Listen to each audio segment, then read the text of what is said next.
because they were like younger guys. They had some stuff going on, but I kind of like, all right, this is how we're gonna run it, and they were kind of like learning from me. Yeah. Like he already been running camps, so we kind of collab. All right, we should do this. What you think about this? All right, we're gonna do this. All right, I'll run the station.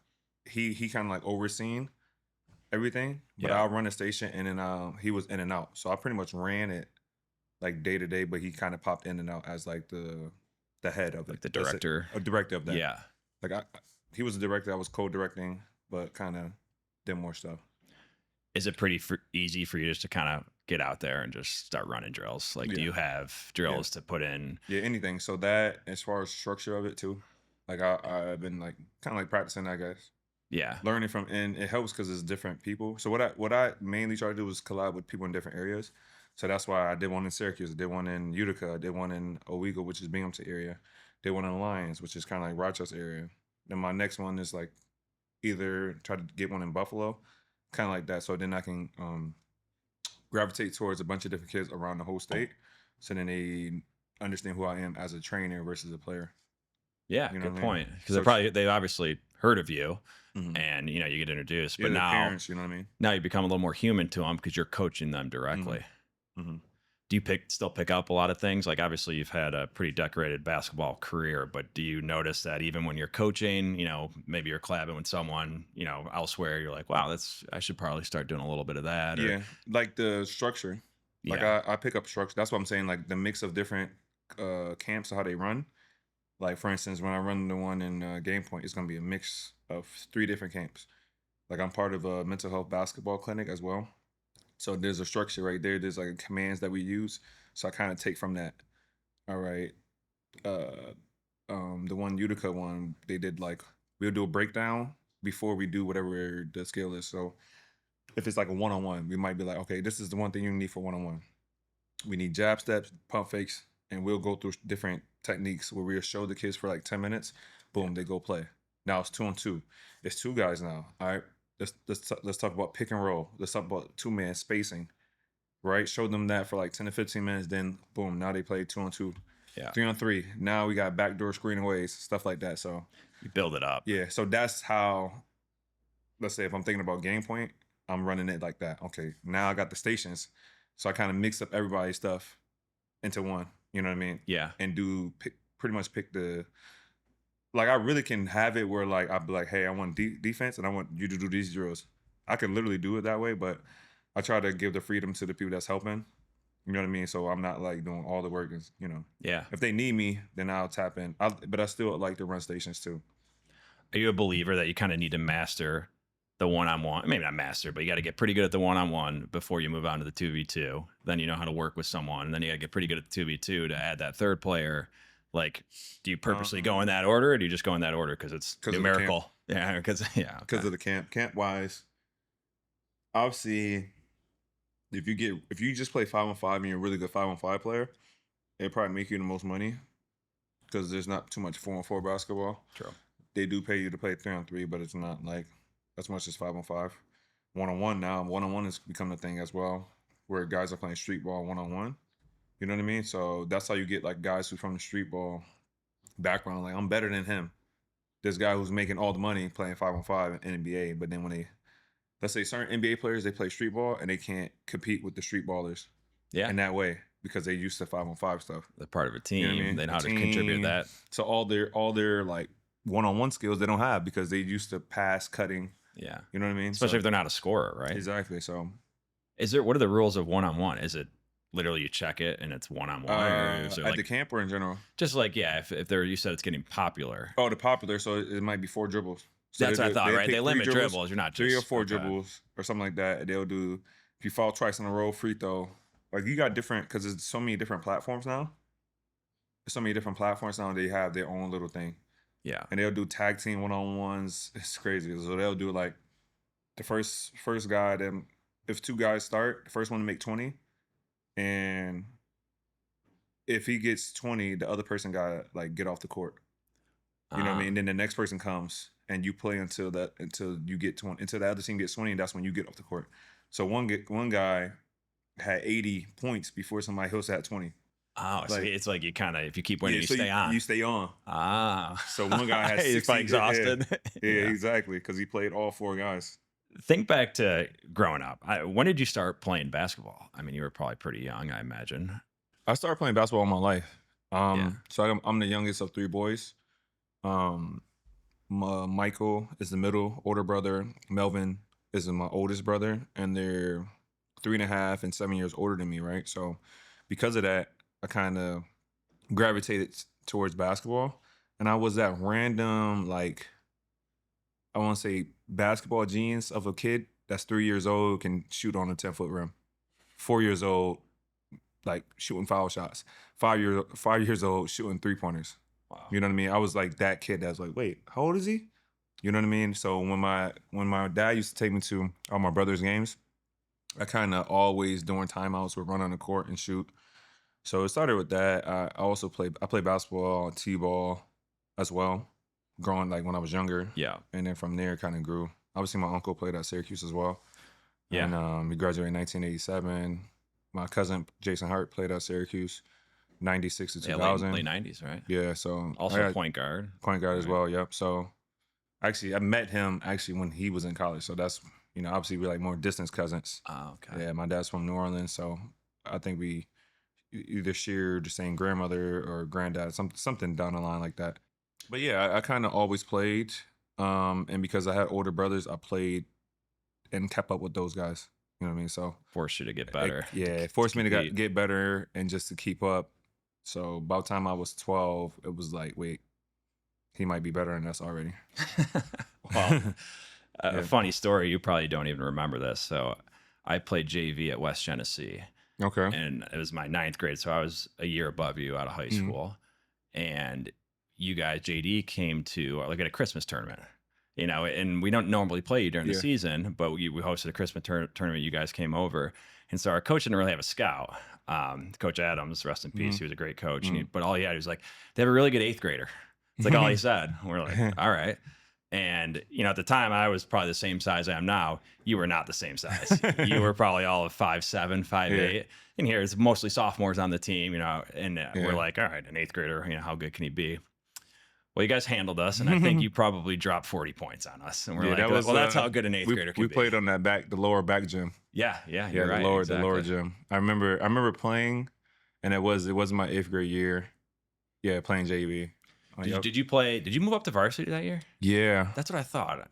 So I was actually a little, unless you're talking about, so 8th grade, I was definitely 6 foot in 8th grade because I was dunking by then. But 7th grade, Maybe I it's did 7th play. grade? 7th grade, I did play freshman. So 7th grade, I played freshman, and I do not. I remember playing West Hill. We might have played West Jenny, but we did play. I definitely remember playing in West Jenny though. But I don't know. Maybe you weren't. Yeah, Maybe maybe JV. 6 foot. Yeah, you Yeah. just weren't as tall as you were now. Yeah. But you also. But yeah, 8th grade, we remember playing you guys. What was your question? It wasn't a question. It just was a funny story that all we had was that they have a good 8th grader, and that's the only scouting report. And Yeah, I was clearly. you said did I move up? I did move up. Oh that yeah, year. yeah, that's right. So I ended up moving up. I was actually supposed to play varsity the whole year. 8th grade, I was supposed to. I did all preseason with the varsity team. Interesting. Yeah, because I was growing. I did a spin move and messed my lower back up. Oh, God. So I missed the first day of tryouts. I missed the whole tryouts, and coach was like, "I can't really. We got older guys on the team. They're not. you're The in 8th parents not gonna. grade, Yeah. The parents not gonna like that because once they hear that he didn't try out, you know what I mean. So I actually missed pretty much all of December. So that happened like first week of November. I missed. Like I kept trying to play. December 15th, played my first game. I'm like, I still feel it. So I ended up missing 8 games that whole JV season. And then by the end of the season, my back still was hurting a little bit, but I was able to move up. So it was like, and because once I moved up, I was 6 man off the bench. Yeah. You know what I mean? So I Yeah. played right away. I played, I think, about 15 minutes when I moved up. Today's episode of Upstate Impact is brought to you by Renewal by Andersen of Central New York. Summer's here, and it's the perfect time to upgrade your windows. With Renewal by Andersen's exclusive Fibrex material and expert installation, you'll get a cooler, more energy-efficient home that looks as good as it feels. Click the link in our show notes to schedule your free quote today. Renewal by Andersen. Superior products, exceptional service. How is that? I mean, obviously, you got moved up as an eighth grader. Mhm. That's special right there. And then you started to realize how good you were in the area. Yeah. You won states your junior or senior year? My High school, years, yeah. junior and senior year, Junior we and must say. senior year. Yeah. Okay. I guess first, recruiting. Yeah. At what point were you like, all right, I think I could play at a high level? And at what point did you start talking? I don't even remember what the rules were back then. Did you start talking to Syracuse and whoever else you started So talking to? when I realized I was really good at 8 years old. At 8, because I was playing with my middle older brother. Yeah, So when I'm exactly. 8 and 12, I'm small, but I'm able to get my stuff off. I'm able to score. I'm like, I'm pretty good. And then everyone kept asking me like, how old are you? How old are you? And everyone thought I was older, and I was literally 4 years younger than what they always would say. So I was like, oh, I guess I'm pretty good at this. So, but I didn't think of it. I thought about it being. I just like the feeling of being younger, and people thinking that I was older because of my basketball skills. Yeah. So I always kind of worked in that kind of manner, and I never played with my age group. So my dad, I was 7 playing 10 to 12 years old, age group for Yeah. the inner city. And then when I became, even like for Syracuse camp, when I would go, when I was 10, I was playing 12 to 15. So I always played up. You know what I mean? So I naturally just thought about being the best in my age group. And then once that kind of kicked in, AAU kind of started. It's like, all right, people are still asking like, how old am I? You know what I mean? And I was like one of those bigger kids, and then I kind of stopped growing from 5th grade to 7th grade. It slowed down, Yeah. and then boom, it shot back up. You know what I mean? And I was like a little pudgy kid, and then I kind of stretched out. So I could say my first letter was in 8th grade. My Wow. first D1 letter. My actual first letter From was who? from my first actual letter was from Utica College. That was the first one. And I talked to the coach. He must have not knew what age I was. You thought you were like a Yeah, junior? yeah. What was the And rule? Like, when were they supposed to be I able? mean, you could send letters whenever. Like Okay, I think lacrosse was like that. as far as like communication, Yeah, they I weren't calling you yet. and I wasn't talking to him anyway. They were probably talking to my AAU coach. Eighth Yeah. grade was my first one, Clemson. So 8th grade, that because AAU I played 17 under. Yeah, so I literally played up I would say, I mean, even every year. at that camp, you're saying you're 10 years old playing 12 to 15. Tw- I mean, 10 to 15 is such a like big Yeah, but difference. I it's mean, like 10 to 12 is a huge difference, let alone to 15 when you're that age. yeah, no, I was 5th grade playing with basically the ninth graders, and that's I always played with my older brother, my middle brother. Yeah. So like that was normal. I'm playing with him, and I'm playing with his friends, which is Andy Routins. That's Yeah. his group. Yeah. They're the same year, so that's the first time. And Andy tells this story. The first time he seen me, he said, I seen him as a 5th grader. I was like, yo, who was this kid? He's like, That's and awesome. he even to this day, he's like, I'm the best little kid he ever seen. So and I took pride in that. Like, oh, that's pretty cool. You know what I mean? I wish they had like film and stuff. I mean, my dad used to record, Yeah. and it's funny that I'm thinking of that stuff because my mom, we were cleaning out the garage yesterday, and I seen so much stuff. Like I seen all my SU stuff that I thought I lost. I seen high school, even my high school jersey. I seen all these news clippings and stuff like that. And obviously it's nostalgic, but yeah, I think about like if I had film, Like more YouTube, film, yeah, and yeah, and like highlights. actively use like they would, a lot of people eat that up just being like young, super young, and being able to compete. But again, it started with me thinking of being the best in the city because once AAU started, I was like, okay, I'm playing with other kids. Kids can play. And at the time, Marcus Sells was like the best young player. He was 1 year above me grade wise, but 1 year, and also 1 year older because his birthday is October. So I was like, all right, he's 2 years older, but I can literally when we go on AAU games, he would be getting 25 and 30. Now I'm like a 8th grader and he's a ninth grader, but technically he's 15 or whatever. Yeah, so he was a little 15 older. turning 16, and Yeah. I just turned 14. So I'm like, man, he's like, I like, why is it so? It's difficult for me because we're playing top teams. Yeah. I'm like, but he's still getting 30. I'm like, wow, he's good. I'm like, all right. So then, but I'm still growing. So he's already 6'2" at the time, Yeah. and I'm probably like 5'11", 6 foot. Like I'm getting there. So I was like, all right. So I kind of took that. I kind of like kept that in mind, especially with the year coming up. I was like when we play CBA, because he went to CBA, I was like, when we play CBA, I gotta show I really got to try to dominate. You know what I Yeah. mean? So That Goodman too, right? yep, Mike Goodman Mike as Goodman well. is Yep. a So beast. and He's good. me and him was pretty much best friends growing up from 9 years old to about 14, Oh, because cool. our dads were roommates in college. Ah, Yep. So we small was world. pretty close. Yep. So it kind of started with that. So essentially, I thought about just being the best in the city. Then once that happened, being the best in the area, and then the state. You know what I mean? That was my thought process. I didn't really necessarily think about college. And then I started, that's when the rankings, you start looking at the rankings like, okay, I'm like, why my name not? I'm going to, I'm like, where my name at? Yeah. You know what I mean? So, but no, that's pretty cool. Yeah, you tell young kids don't focus on that because it doesn't really matter. Oh, yeah. Obviously you want a goal, you want to try to be ranked high, but at the end of the day, right? There's a lot of, especially in basketball, there's a lot of colleges, and finding the right fit is Hmm. probably the best thing. Correct. You had a letter from Utica that was only obviously the start of it all. Yeah. Did they just start kind of flowing in after that? And did Yeah. you always have Syracuse in the back of your mind, or how did that So my unfold for you? dad, obviously, they're like right there. I started going to the games in ninth grade. That's when you were able to go to the games. That in ninth grade is when they're able to recruit you. Okay. So technically, they started recruiting me ninth grade. So They I probably started going. had their eye on you when you were 10 years old playing with the 15 Yeah, year olds. exactly. It's like, oh, this kid is, he's good. Like, obviously, they knew me all my life. My uncle played there. Yeah. So I would go to the games with my uncle, Howard, and and then so my dad also did poetry work, like furniture work for Bernie Fine. So when it comes to recruitment, he's the guy who I talked to. I didn't really talk to Boeheim. Obviously, when I was seeing Mike Hopkins, he obviously got crazy energy, so you always would remember him. Yeah. But Bernie Fine is who, even to today, to like currently, he calls about twice a year, 2 or 3 times a year, and checking up on me. So he recruited me, just talking, and I wasn't necessarily a Syracuse fan. Like at the time, obviously that was '03. That was my seventh grade year. That's when they won this championship. But I Yeah. was a big Ben Gordon fan at the time. So that's like '04. Him, like UConn was like, UConn, yeah. yeah. So I actually wrote like, oh, I would go to UConn. And funny enough, those were my bottom three schools. My last three was UConn, Georgetown, like the go to. You So know it what was I the mean? top three were Georgetown, UConn, Syracuse. Yeah. So Big East. Big East, all rivals too, all Syracuse Yeah. rivals. Wow. So I kind of like you said, I always played up. So eighth grade, I started playing with Mick Walker, AAU.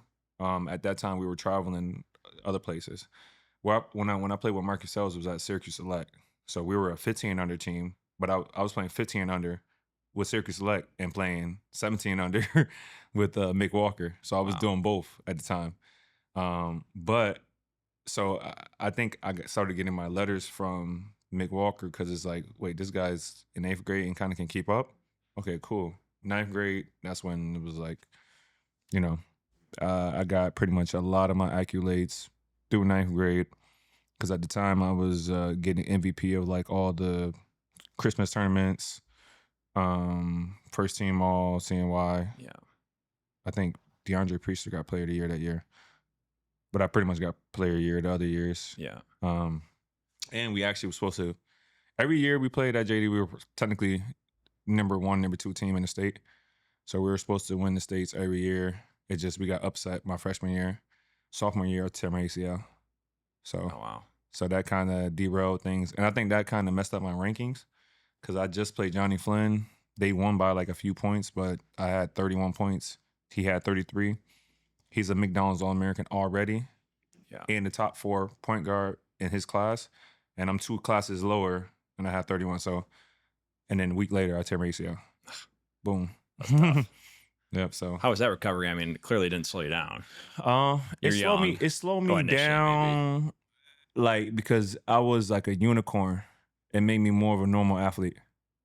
Like I was that random kid that was again super young, can do this. Eighth grade, I'm dunking. Yeah. Ninth grade, I'm jumping 1 foot inside the free throw line. 10th grade, now I'm 6'3" and I'm 193. I'm already built like a college player. Yeah. Boom, tear my ACL. All that slows down, right? And I'm a left foot jumper, so tear my left ACL. And it I did get like a lot of my athleticism back, but it just, a lot of times when you're a crazy athlete, they take you off potential more than your skills. You know what I mean? So Yeah. if you can just be, if I catch it on a fast break and I jump from somewhere and I'm 6'3" and I'm stronger than everybody, they figure, okay, he'll eventually His get ceiling's there. higher. Yeah. Yes. But now when I'm not flying, when I'm not just randomly jumping, now it's like, all right, well, now I gotta use, maybe I gotta think about it if I'm gonna jump and go dunk. You know what I'm saying? Yeah.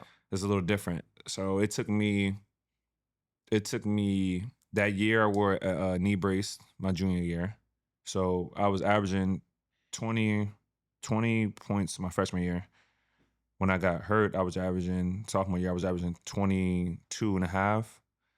My junior year, I ended up averaging 20, and that was a struggle. My team was incredible. So you never missed a season though. You No, did it I right missed, after I the missed, I season. missed half the season. I missed half my sophomore year. Oh, okay, okay. Yeah, so I That missed was 11 games in. yes. So I ended with 1,900 points. I missed about 400 points for sure, Yeah. just from being injured. But yeah, so it kind of slowed things up because now I just like, all right, I'm jumping off my right leg now. So now I start dunking off my right leg for everything. Yeah. I'm like, man, because I remember this, and I remember going to JCC on Thompson Road, and I remember like I'm about 6 or 7 months recovery, and they was like, all right, well, you could get out there. So I would flip the ball at half court and just take like 3 dribbles and just jump. And I could not dunk. Like I kept missing. I was like, I used to get my arm over the rim.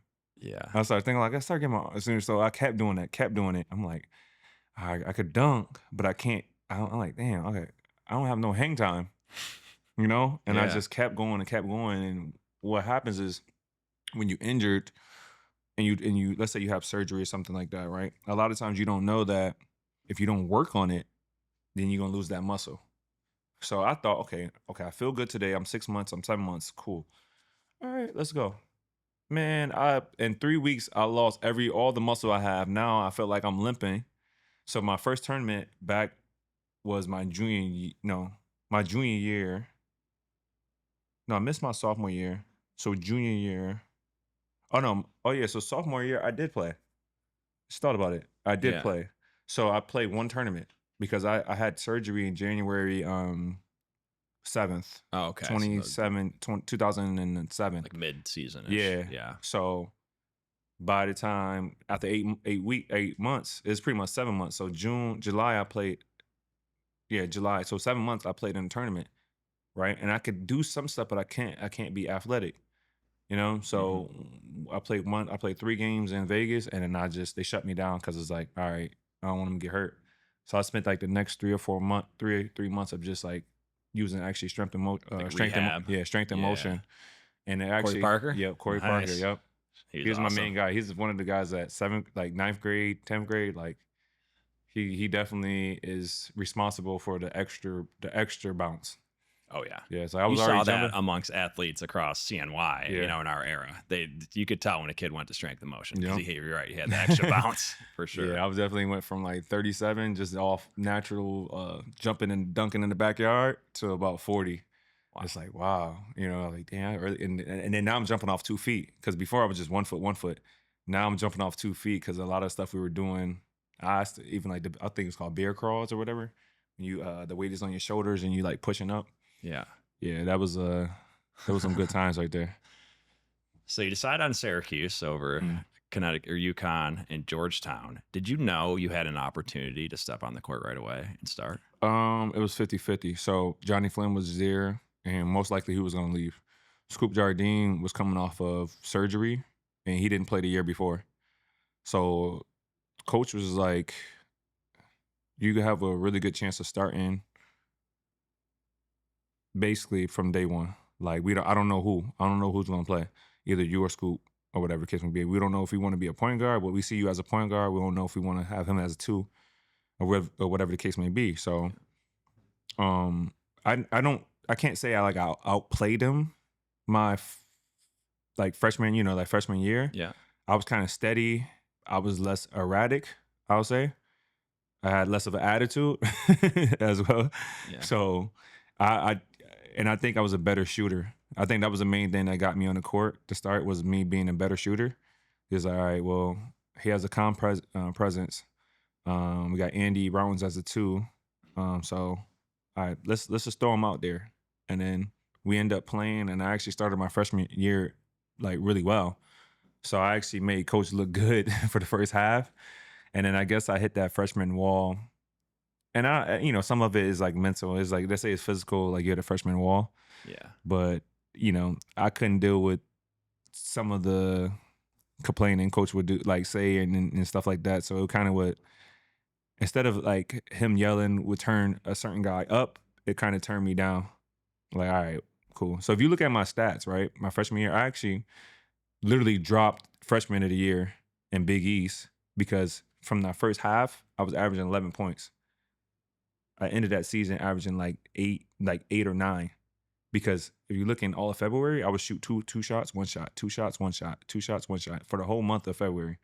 And then now when Big East came, I think I had one good game. And then in the tournament, I had March Madness had a good game. But that first like non-conference, like yeah, like it was, and we're the number 1 team in the country. Yeah. So it's definitely, if I'm number 1 team in the country and I'm a freshman averaging 11 points, and then you got Wes Johnson, I think was averaging 16. Andy Rowan was averaging 12. Chris Joe was averaging about 11. Chris Joseph. Yeah. So we had a well-balanced team.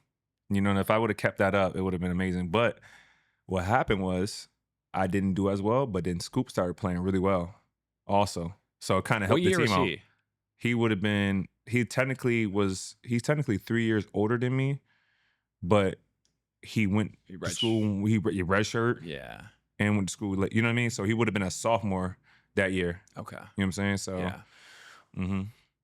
So outside of like actually playing basketball at Syracuse, what was the experience like stepping on campus? I mean, the Mello Center was already built, right? It just was built. It just was built when you got there. The first year. So you guys had your own space, obviously, at like Manly there. Uh-huh.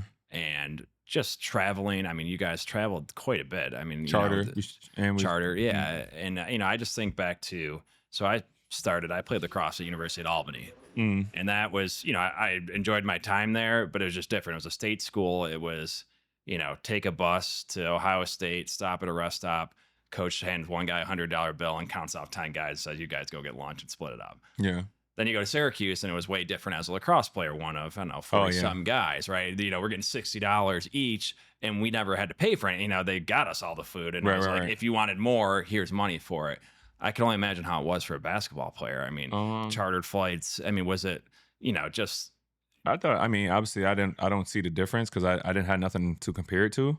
Yeah. I had something to compare it to once I went overseas. It's like, okay, so that's overseas is when I started taking 7-hour buses to freaking, and when I was in Italy, 7-hour bus game, we get there, we leave at 10 a.m. We get to practice because we practice first at 6 p.m. and then we have dinner at 8, and then the next day we play a game at 7, game end at 9, we get pizza at 10 p.m. and then we get home at 5 a.m. Jeez. So that's overseas. So something to, like, if I'm comparing it to that, obviously I hear about like the other schools, and for me, I was always like quiet and observant. So I just kind of just went along with whatever was going on. I didn't see how cool it was necessarily. Because I couldn't compare it to like, I mean, even to high school, right? I just like being able to travel, play different places. But it's funny you say that. I played in the major lacrosse league after college, and same thing, right? Syracuse, we're staying downtown Marriott's, going out to like great dinners because the coaches like good food. Then you go play pro, and it's like we're at the Red Roof Inn Plus. We have to go Uber to go get breakfast and back on our own dime. Like, this is like, we don't get paid that much. This is like a big chunk of what we're even doing. But you really don't know the difference until it's compared. Yeah. And I had friends, my friend went to Canisius as well. So like I knew obviously it was a little bit, playing on TV is what I seen like the different comparison. So I'm like, man, we got like 10 games on ESPN, like playing, and we playing for sure maybe MSG twice. We got 2 CBS games. It was like, but still I used to compare it to like North Carolinians and the Dukes who got extra publicity. We're the number 1 team, but we're in Syracuse, so there's not extra people coming up here. Yeah. You know what I mean? So even when we were the number 1 team, it wasn't like we had a lot of different media covering us. No, it was just all right, they're the one team. They're so far it's cold there, so we're not going. That's what it seemed like, you know. Good But point. as far as like the flights and stuff like it was pretty cool. Eating, they did it started every year got better and better. Let's just say that. Like the first year, we would have, let's say for our winter break, since there was no school in session, they would give us maybe we were there like 4 weeks. They would give us maybe one. I want to say like 200 a week for food or something like that, and then it was like maybe 225. The next, 300. Now Yeah, it's 300 a incremental week. go. You're like, all right. Yeah.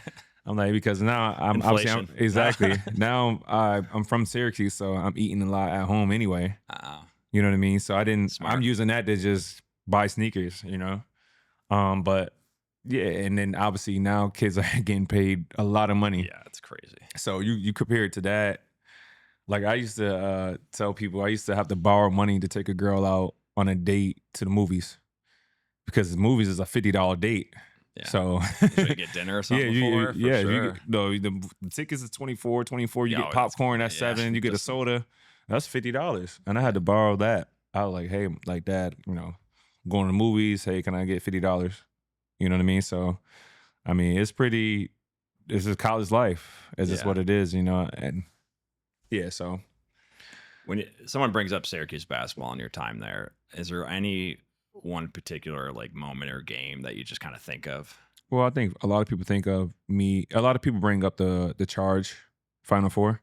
Yeah. I think most people bring that up. Senior, yeah. Yeah, senior year charge. I think what's funny because Syracuse hasn't been doing so well the last, let's say, 8 years.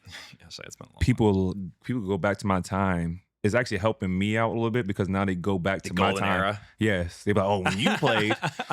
I was like, you guys never said that freaking 5 years ago. 5 Yeah. years ago, it wasn't, now when it gets as worse as it can get, now it's like, all right, when you played, it was amazing. It was this, it was that.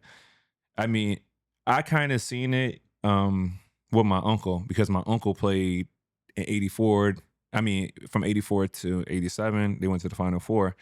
And people always brought that up, even like the nostalgic or, man, I go back to when your uncle played in 87 and all this, and it had this guy and that guy. Obviously at the time I'm just a player. And that's one thing about I used to think about too, because one of the coolest thing to do when I wasn't playing at Syracuse was go to a Syracuse game. And now I'm like, I play at Syracuse. Now I don't have it's one less thing to do. Yeah. I thought about that too back then. I was like, man, I can't wait to go to a Syracuse game. Go get the nachos. It's literally the same food pretty much. It's like the nachos, nachos with I would get pretzel, cheese, dome dog. I would get cheese on both sides with the jalapenos, and then I'll get a slice of Sbarro's.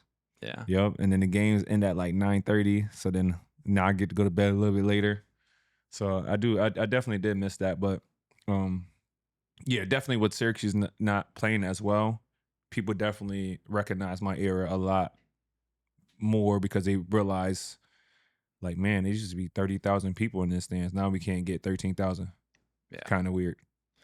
Yeah. I mean, hopefully things are on the up and up. I think so. I think they're gonna. I mean, they definitely gonna be better than last year. Yeah. Hope. Post grad, did you have like a goal of like, I want to continue playing basketball as long as I can, or were you like, I thought I'm gonna give it a go? I'm like, what was your mindset leaving Syracuse? so. When I was at Syracuse, I thought to myself, all the winning I did, would I had rather scoring 20 points a game or winning? Because a lot of times people are rewarded. They say, oh, if you win, yada, yada. That's a piece of crap when it comes to basketball. 9 times out of 10, the guy who's scoring 20 points a game in freaking Iona or Canisius, whatever the case may be, any low level, let's say D1 team, he's scoring 21, 25, 20, whatever. He has a better chance to go pro than the guy who's on a number 1 team and scoring 9 points a game. Interesting. It's crazy, but I always tell people, the individual make it pro, the team doesn't. Yeah. You know what I mean? So even as good as we did in my years. One, we were blessed enough to have 4-year players, so we kind of was a little bit ahead of other teams. But we had some guys. Obviously, we had some really guys who go high level, but it wasn't like a whole team. It wasn't like a Kentucky or a Duke and stuff like that. Yeah. But again, I used to think like, man, if I went to at the time Lehigh, you have CJ McCollum. He's averaging 20 20 points, right? You have Steph Curry. He's at Davidson. Yeah, He's that's averaging right. 25, and all he needs is a tournament. You see him for 6 games in a tournament, and oh my god, he's on the draft boards. Yeah. You know what I mean? And I think about like, could I have been that type of player where if I played on a team where it was just me and I kind of can take 15 and 20 shots and people are looking for me because you look at those teams, they was trying to they were force feeding Steph Curry and like you guys are all He D1 had the players too. opportunity to make those Yeah, it is shots. like Yeah, exactly. handoff, pick, handoff. I'm like, at Double pick. Syracuse is like, Yeah. all right, like unless it gets tight and at the end of the game, it's like, all right, we need a bucket. But other than that, it's like, all right, everybody's trying to find their opportunity because there's so much competition within your team of like, okay, we are winning, but man, I wish I would have scored 10 more points. You know what I mean? Yeah. So I kind of think of that because the reason why I said that is because my senior year, I thought that was like my only year where I kind of played. If you look at how I played, it's how I normally play. Like kind of like get into a spot, 1-on-1 shots, get some post ups, pull ups. Other times when I played on other teams, I felt more insecure because we had better players, and that like even if had a certain amount of minutes, I knew like we had a type of team. If you played well, then you play. Yeah. If you didn't, you had somebody else coming who, if they didn't play well, all right, you get another opportunity. Next guy up. Yeah. So a lot of guys on our team had to wait for somebody else to mess up to get minutes. It's a bad feeling though. You know what I mean? Like, Yeah. man, I'm hoping I'm on this bench. I'm hoping he has a bad game so I can get in. Yeah, that's I'm tough. like, you know what I mean? Granted, I wasn't necessarily on that side of things because I had the opportunity to start every game. So I had a chance pretty much every game to kind of like put my imprint on it. But it's like a level of when people are breathing on your neck for playing time is kind of it's different. You know what I mean? From a guy who they live and die by that person. So then now you can live within your mistakes and it's less pressure. Was it hard to earn that in practice? I think of lacrosse, like a lot of times, right? Yeah, you don't wish your team to do bad, right? As much as like naturally you want to play. So you Mm. kind of hope the guy in your position, maybe messes up so you can go in. But at the end of the day, usually, especially in college, had an opportunity to beat him out at practice, right? To kind of earn your spot of like, hey, we got to give this guy a shot. He's been crushing it at practice. Was that the same in basketball or I think not as much? like for me personally, I pride myself on being like steady. So it would have been hard for you to beat me out on certain minutes because I was gonna, what you kind of were gonna get. Like a coach would rather a person have 15 games in between 10 and 14 points. Like all the games in between, okay, they average 12. Then you have 5 games, you had 25. You got another 5, you had 2 points. And then you had, you know what I mean? So it's like a more of a roller coaster. Yeah. A coach can trust somebody that's more steady. So that kind of helped me out, just being steady on offense and defense. But again, because we did have so many players, and I can, even in my time, I'm thinking of you got CJ Fear, you got Chris Joseph, you got James Sutherland, right? You got all 3 of those guys on the wing, and then eventually Jeremy Grant, Yeah. right? All those guys on the wing fighting for the same minutes. So if James don't make that 3-pointer one game, we're gonna go with CJ Fear. All right, he's gonna get the rebounds. He's gonna have a floater. He's gonna steadily have Lefty. 8 Yeah. points, and he's gonna play 17 minutes, have 8 points and 6 rebounds. It's like, James, okay, you had 13, but you had 1 rebound. All right, next game, all right, you missing. Now you got 5 points and 2 rebounds. Okay, we're gonna go with CJ all this game. It's got to be tough It's mentally. tough. And then Yeah. obviously Chris, and then you can earn your Chris Joseph minutes where you're getting to 35 no matter what. You solidified it with the work you put on the court and the work you put in practice, stuff like that. So you have 1 or 2 every year I was there, you had two, maybe 3 guys. It's like they're going to play the minutes and it's hard to beat them out. One, because they're going to be more steady. And although you can compete with him, you're going to be more of a roller coaster. We can't trust it. And that can be mentally or physically. Because physically, if you're not getting the results, you're going to that you think you deserve, then mentally you might crash out. Yeah. So then maybe physically you still there, but guess what? Mentally they see that we can't trust this guy in the big moments. You know what I mean? So it's really difficult. It's really a difficult type of place to be in. Yeah. You know, you always want to be comfortable mentally and physically, and sometimes it's tough, especially when you're so close to accolades and achieving certain like goals, and it's like I can't even get to it. Like like you're holding me back. I'm not holding me back. You're holding me back. You know what I mean? So it's tough.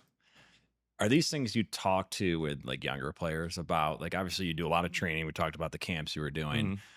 and you could talk about, how you're doing your training now, but is part of it not just, how to do a Yeah, it's mental. crossover, right? Is it mental? Because that's probably a lot of, Yeah. there's a lot of players who didn't make it to whatever level, probably meant because it's a mental thing more than a Mhm. physical thing. So I pride myself in skill development, which is like the detail oriented um, skills when it comes to the fundamentals to basketball, which come to I guess your identity as a basketball player, whether it's being a jump shooter or being like a person that drive or slash. Also identifying what you need to work on. Like I'm very detail oriented in that way when I train, but also I like training older guys because then I can talk to them normal. Like I can curse. I can Yeah. talk to him about stuff on the court, off the court. So I have a kid named Jaden Reynolds that I train, right? He played at Liverpool, I believe, 3 years ago, went to prep. He's JUCO, and he's getting D1 offers now. He's 19 years old. Nice. And he'll play JUCO one more year. And with him, it's the same thing. Like I go and pick him up. We have a conversation probably 20 minutes on the way to the gym. I train him for an hour. Sometimes I play one on ones. Like for instance, we played like 2-on-2 today. And then ride back 20 minutes. And sometimes those conversations probably mean more than the training that we have. Yeah. Whether we're talking about what I thought about, what my psyche was and certain stuff. I can talk to him about feeling very confident in my role. I could talk about it looking like I'm confident and not feeling, all the way being there. I could talk about being a role player, certain situations. I could talk about being the man and the teams look to you in every in every moment. So like those conversations is like I think very important because he's probably gonna have to deal with certain stuff where now we have those conversations and it's not like it's new. Like he'd be like, okay, yeah, we talked about that. Let me see. Okay, how did he handle this? He could probably have a conversation and talk to me about it. But yeah, I try to literally try to speak everything out. So especially when that comes to my training, um, I always tell my players like, hey, I'm gonna say what we're gonna do, and then I'm gonna show what we're gonna do. Right? Some coaches don't even get to show it, but me, I'm gonna say it and see if you can get it, and then from there, I'm gonna show it. All right, and then from there, I'm like, all right, no, I didn't do it like this. I'll break it down here, and I try to be more detail oriented, and I also try to allow each player to keep their own skills as well. You know what I mean? Because Yeah. certain stuff I'm teaching them is going to be either it's going to come easy, or it's going to become difficult. And I think the stuff I add to the game, I want you to pick it up easy. If you can't pick it up, like if it's not any of your natural movements, then it's probably something that's going to be really hard to learn. You know what I mean? But if it's something like, oh yeah, I could do that because I actually a lot of guys they don't practice what they do. They just instinct. It's just Just do it. instincts. Yeah. Because there's one kid actually in high school named Ryan Mesh, right? He's last year he played Chettenango, I believe, scored 40 points a game. Like he was number 2 in all of USA in points scored. Wow. He go to prep school and stuff like that. So I'm training him, right? And I'm like, hey, do this. He naturally does it. But now when I'm saying, hey, do this, he's like, wait, what? I'm like, you do this move. So This the you do move it. you do. He said, but wait, I'm like, left, right. All right, step left with your left foot first, right. Now double cross. All right, left. Wait, you said what? I'm like, all right. You know what I mean? So it's like it's hard when some people just instincts, right? Yeah. Which a lot of people get paid off their instincts. You know what I mean? But if you want to obviously get to that upper echelon of players, a lot of times they're detail oriented, and that's how you get better. You know what I mean? And I was actually saying to Jaden Reynolds earlier was that there's some people who just play basketball, and there's some people who work on their game. and every year they work to try to get something better, right? Okay, I'm gonna actually focus on passing. I'm gonna focus on my reaction to getting a rebound. I'm gonna focus on defense, actually sitting down the whole play and not resting. I'm gonna focus on when I do sit down, and once my guy passed, I'm gonna actually be attentive and be in the passing lanes and then try to get the rebound instead of at the last second try to sprint for a layup, or holding my follow through. All right, okay, I made one or made two, but now I'm not holding my follow through, right? And I tell them like all of this is very important because that 32% three pointer percentage is probably really 37 if you just lock in on holding that follow through on 20 more threes. You know what I mean? Yeah. And it's just that small. You know what I mean? And that's so I think about people who work on their game, and that's work, and that could be trying to get fouled, and it's so many different aspects that comes with basketball, whether it's mentally or physically. That a lot of people who just play, and also working on your body as far as getting in shape as well. Yeah, of course. So many people who play and just do the stuff that they always done, and they always get the same results that they already got. Versus, are you going to be a person who is 6'3", 160 pounds, and they say, and you think you can play with everybody, but you're not willing to add 15 pounds of muscle and put that extra hour Yeah. or 2 hours in every, probably 3 times a week to now work on your body. And now when you are playing the same way, you feel different. Yeah. You know The what I mean? physicality for it. Exactly. Well, it's probably so important for young players to have someone like you because you think about, most young players, right? Playing in a basketball game is fun, right? Yeah. That's easy. That's instincts. Yeah, you're playing a game, but it's the training that can be hard and grueling, and they don't always want to do that, Mhm. right? But they don't necessarily have the foresight to be like, oh wow, this is really going to pay off. Like you said, just holding the foul through, like little things like that can dramatically improve their game, their chances of going to a better school, their chance of potentially playing post grad, things like that. And I guess, that's why it's not only just working on the training itself, but all these mental things that you're talking to with players. Cause like, even if they can't recite it right away, they're soaking that stuff in, and it's just going to help them as an overall person and player. No, for sure. And the one thing I got on my side is that I've done it. Exactly. It's different. Like, listen, I'm showing you this move here. You see this clip? I did it. This fadeaway, the step, the cross, this, you know what I mean? I don't think not too many trainers can really show them real life footage of how things work. And Yeah. guess what? I will play with them. I'm still youthful enough to be able to play and actually use the move against them and tell them like how it works. Yeah. You know what I mean? So that helps. Just having that conversation helps as well. And just having that conversation. I think one thing as a trainer that's very important is getting the trust of your player and them seeing your vision for them. Like, and I think since I played, I can relate to them because I've been in the position somewhere down the line.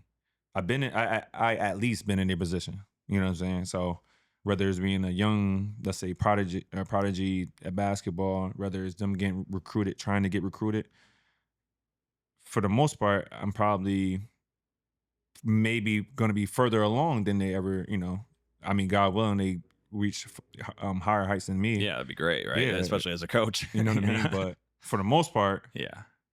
I was kind of doing what they were doing maybe 2 or 3 years Yeah, before them. true. You know what I mean?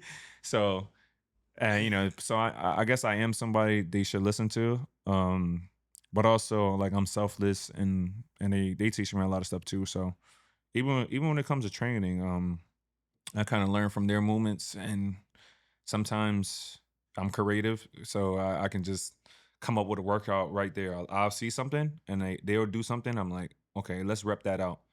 Like, I need you to not miss that shot. If that's your move, I need you to not miss it. So now when you do that, concentrate on your footwork, right? Concentrate on where your right and your left foot land. So then now you get to that same position every time.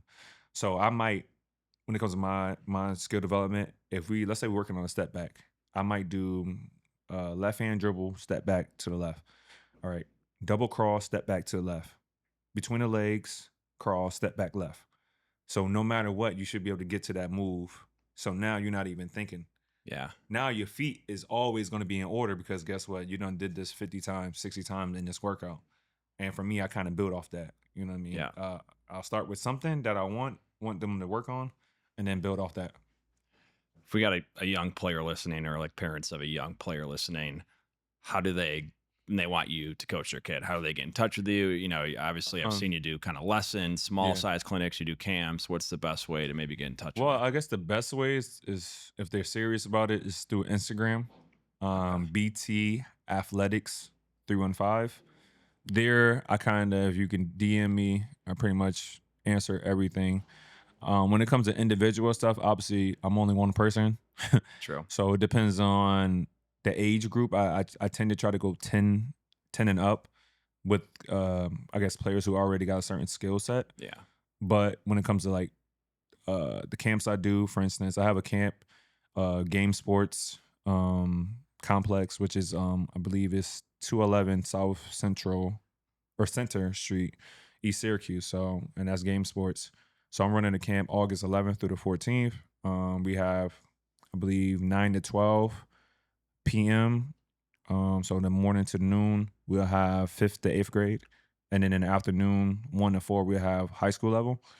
So we kind of like capping it at like 30 per group. Hopefully we can do that and try to get the, especially when it comes to high school, try to get the top kids in the area. Yeah. Because then now they able to compete in something more organized. But yeah, the best way to get in touch with me is through Instagram. I don't have Facebook. I wish I did. From there, we have more dialogue through Instagram, and then obviously we exchange contact as far as either my email or through like number, depending on how serious Yeah. Yeah. person. And I So you train take it from I there. train girls and boys too, by the way. Sweet. Yep.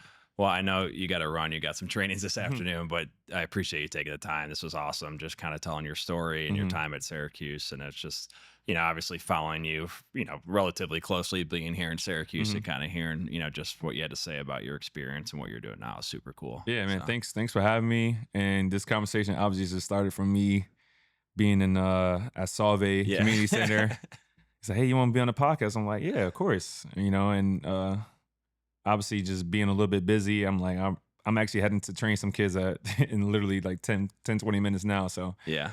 Wow. I'm just happy to be on here. Hopefully, someone listens and they learn something. I'm sure. I'm sure. Thanks, brother. Yes, sir.